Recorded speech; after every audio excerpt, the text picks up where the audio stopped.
Hey guys, so Aeroplan, one of the most reliable and best travel reward systems, has gone through multiple nerfs throughout the years. And a couple months ago, they're using a new system called dynamic pricing, which means the points required to redeem a flight changes depending on how expensive the ticket is. So if you want to fly somewhere and it's the hot season, well, you're going to be paying more points to get the ticket. In the past, the points required to redeem a ticket is fixed based on the distance. So the dynamic pricing is really just another way for Aeroplan to nerf or devalue their point systems, which is unfortunate because it directly affects the value of many credit cards in Canada. So multiple American Express cards, and plus cards like the TD Aeroplan Visa Infinite heavily depends on the value of each Aeroplan point to really judge how good the card is. Now in the past, Aeroplan was known as a reward system that provided great value. The point value is all over the place in the past, but the general consensus is that if you book for a business class or better, you'll get approximately 2 cents per point.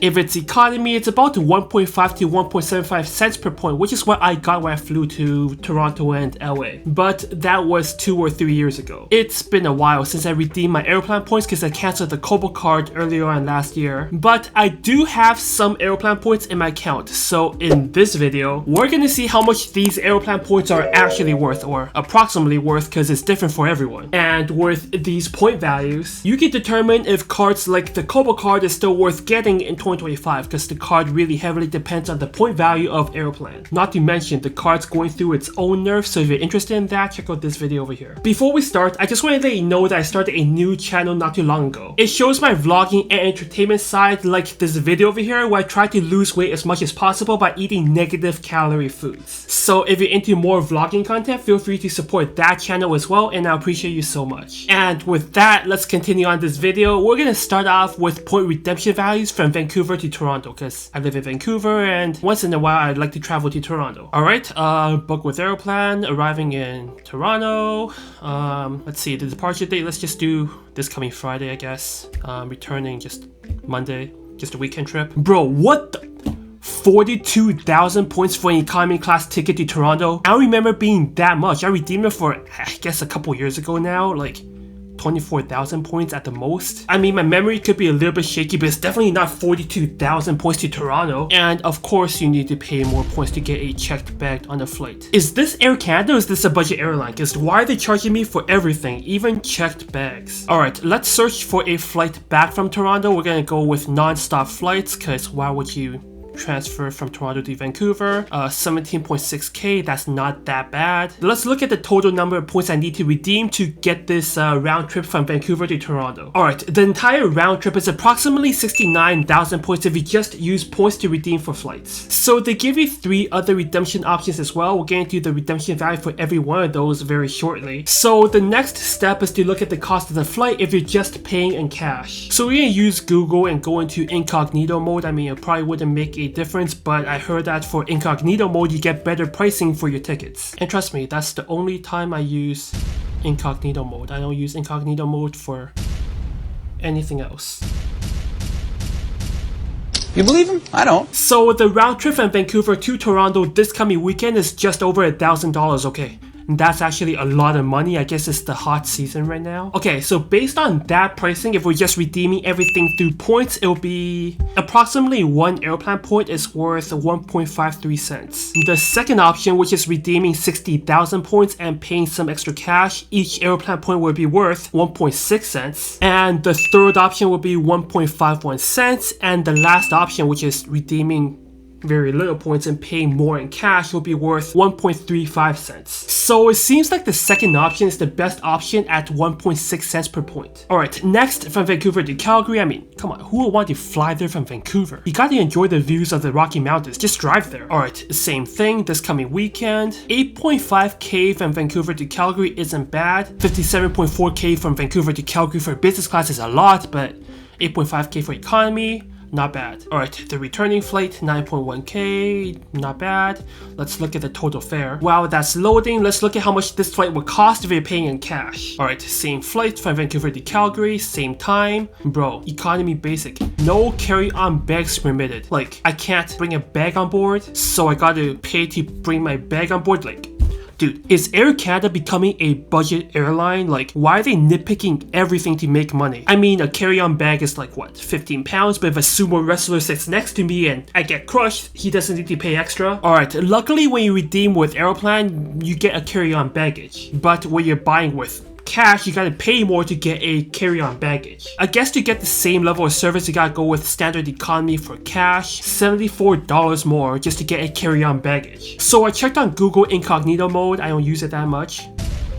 I mean, the pricing's the same. Which means if we're paying everything using Aeroplan points, each Aeroplan point would be worth 1.61 cents. The second option would be 1.9 cents per point. The third option would be 1.9 cents per point, although a little bit less because I rounded up. The fourth option will be 1.85 cents per point. So obviously, shorter distances, better point redemption values. Alright, let's look into international flights. For me, I go back to Taiwan quite a lot, so let's look into that. Alright, let's change the destination to Taipei this coming weekend. We gotta go with non-stop flights. I know there's non-stop flights from Vancouver to Taipei. And there's no non-stop flights available to Taipei this coming weekend if you redeem through Aeroplan. Alright, we're just gonna check out more dates. Let's check out the October.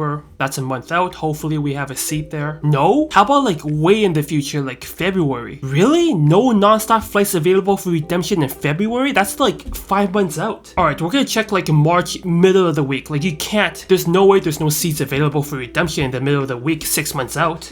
I might have spoken too soon because there's no non-stop flights available from Vancouver to Taipei 6 months out in the middle of the week. Bro, are you kidding me? See, if you book with cash, there's seats available. You just can't redeem it with points. Alright, we're just gonna redeem with one layover in Seattle, I guess. Wait, bro, what the f is this? You can't even get a checked bag for free for international flights now? I'm flying all the way to Asia, 16-hour flight. I'm not getting any checked bags? What, they expect me to wear the same underwear for 2 weeks? Let's just continue. Let's book a returning flight, this time transferring from ICN. I think that's in Seoul, South Korea. And of course, they wanted to pay extra to get a checked bag because either you pay extra or you wear the same underwear for 2 weeks. Alright, this is the cost in Aeroplan points, assuming this is the travel plan. So how much would it cost if you're paying in cash? See, the problem is you don't even know because you don't even get this travel plan if you're paying in cash because there's no transfers in Seattle going to Taipei from Vancouver. Man, why are they making it so confusing? Alright, I did the best I can, the most similar flights I can find, and the cost is $12.63. I mean, the taxes, fees, and charges, you're gonna have to pay that if you're using Aeroplan to redeem anyways. Which means if you're redeeming the entire round trip to Taipei using points, each point will be worth 1.12 cents. The second option, which is usually the best option, is 1.14 cents, and the third option is less than 1 cent per point. Obviously, the point value is much lower than inter-North America flights. For those of you that wants to go to Europe, I checked the point redemption value as well. For example, for Vancouver to Paris, it's 0.84 cents per point if you're redeeming everything through Aeroplan. The second option will be 0.8 cents per point, and the third option will be 0.5 cents per point. So even worse point value than going to Asia. Now, you might be asking, bro, why aren't you doing the point redemption value for business class? Here's the thing. The reality is most of us will never accumulate enough points to redeem for business or first class anyways. For example, the Kobo card, basically the best card in Canada to accumulate Aeroplan points. They set a limit of $2,500 in monthly spendings on the 5x multipliers categories, which is like 12,500 points. So 150,000 points per year, assuming you max out the monthly budget for those categories. And just looking at a business class ticket from Vancouver to Toronto, are you really going to spend 65,000 points for a business class ticket from Vancouver to Toronto? I mean, there's economy seat tickets for 16,000 points, so it's like a fourth of that.